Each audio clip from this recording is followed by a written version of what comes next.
अरे अली हम पुरुबा के वरा से अरे मालकिने केना बाड़ू हा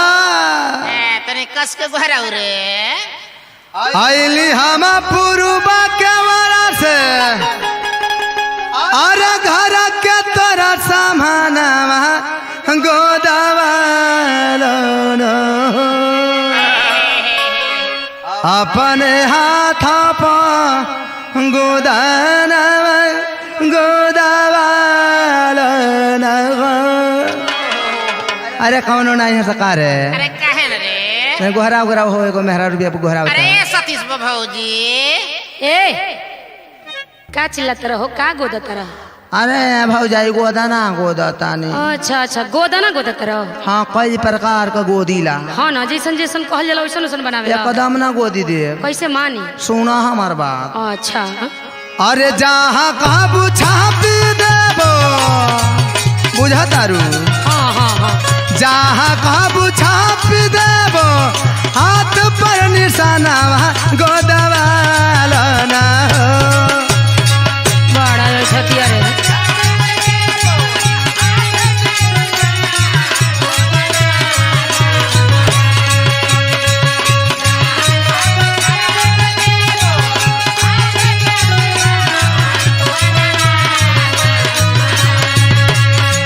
जहाँ काबू छाप देबो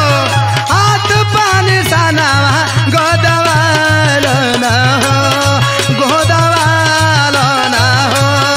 मालकिनी तू गोदाना गोदवालो ना हो मालकिनी तू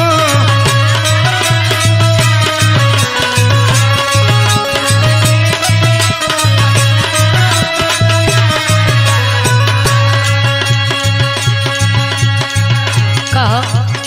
हाँ मालिकिनी बोला टैटू नहीं बनावेला अरे टैटू से लेके स्टैचू तक बनाइला हो तो तनी हमारे हाथ पर मीनाक्षी मौना लिख देबो अरे तोहार नाम का हमार बात सुना बोला रजऊ के नाम चाहे अरऊ के नाम हो दोनों न मैच करता एक में बा कुछ लिखवा लो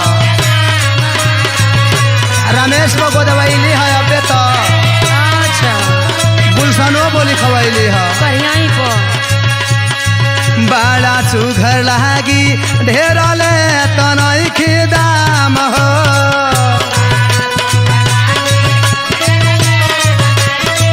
खाली 125 रुपया लागी है गुलशन बो अच्छा